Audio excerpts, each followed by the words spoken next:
إن الحمد لله نحمده ونستعينه ونستغفره ونعوذ بالله من شرور أنفسنا ومن سيئات أعمالنا من يهده الله فلا مضل له ومن يضلل فلا هادي له وأشهد أن لا إله إلا الله وحده لا شريك له وأشهد أن محمدا عبده ورسوله أرسله بالحق بشيرا ونذيرا بين يدي الساعة من يطع الله ورسوله فقد رشد ومن يعصهما فإنه لا يضر إلا نفسه ولا يضر الله شيئا أعوذ بالله من الشيطان الرجيم ولله على الناس حج البيت من استطاع إليه سبيلا ومن كفر فإن الله غني عن العالمين وقال صاحب القرآن صلى الله عليه وسلم الحج المبرور ليس له جزاء إلا الجنة وقال رسول الله صلى الله عليه وسلم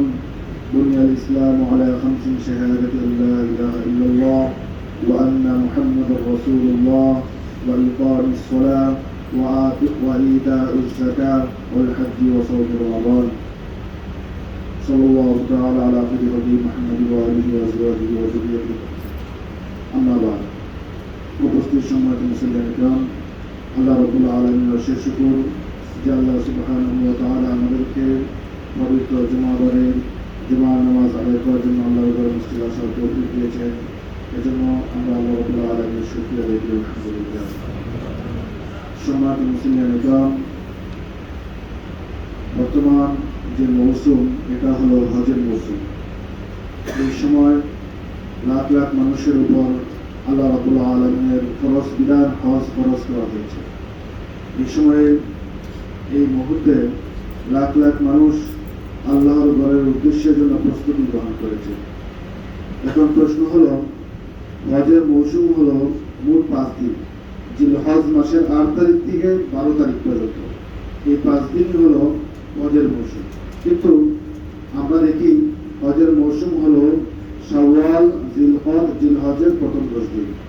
যেমন হযরত আব্দুল্লাহ ইবনে উমর রাদিয়াল্লাহু আনহু বলেন যে হজের মৌসুম হলো 3টা, শাওয়াল, জিলহজ, জিলহজ।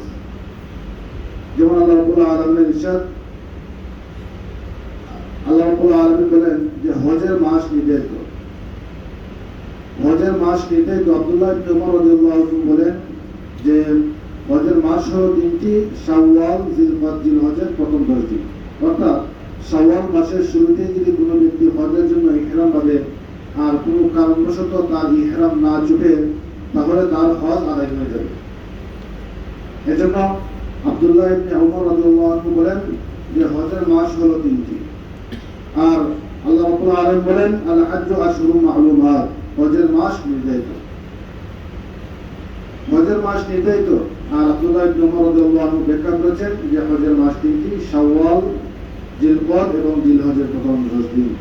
মুহতারাম হাজিরিন, ঠিক এই জিলহজ মাস, জিলকদ মাসের মধ্যে শাওয়াল থেকে মানুষ হজের জন্য প্রস্তুতি গ্রহণ করেছে।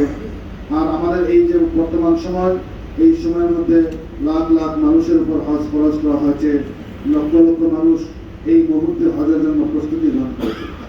এই হজ সম্পর্কে আলোচনা করা দ্বারা আমাদের উদ্দেশ্য হলো যাতে আমরা হজের ফজিলত সম্পর্কে জানতে পারি এবং বিনা কারণে এবং হজ ছাড়ার কারণে পালন না করার কি পরিণতি, কি ভয়াবহ পরিণতি সম্পর্কে আমরা জ্ঞান অর্জন করে আমাদের সামনের আমাদের যে দায়িত্বগুলো রয়েছে এই দায়িত্বগুলো যেন আমরা আঞ্জাম দিতে পারি।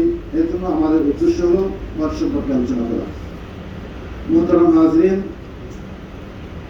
ইসলামের মৌলিক বিধান 5টি। প্রথমটি হলো রাসূল করিম সাল্লাল্লাহু আলাইহি ওয়াসাল্লাম হাদিসের মধ্যে বলেছেন, বুনিয়াল ইসলামু আলা খামসিন, শাহাদাতি আল্লা ইলাহা ইল্লাল্লাহ ওয়া আন্না মুহাম্মাদুর রাসূলুল্লাহ। ইসলামের মৌলিক বিধান হলো 5টি। এর মধ্যে প্রথমটি হলো একথা সাক্ষ্য দেওয়া যে আল্লাহ তাআলা ছাড়া আর কোনো মাবুদ নাই, হযরত মুহাম্মদ সাল্লাল্লাহু আলাইহি ওয়াসাল্লাম আল্লাহর রাসূল। এটা হলো মৌলিক বিধানের প্রথমটা। 2 নম্বর হলো বুনিয়াল ইসলাম আলা খামসিন, শাহাদাতি আল্লা ইলাহা ইল্লাল্লাহ ওয়া আন্না মুহাম্মাদুর রাসূলুল্লাহ, ইকামুস সালাত, নামাজ কায়েম করা, আল হজ, হজ পালন করা, ওয়াস যাকাত, যাকাত প্রদান করা,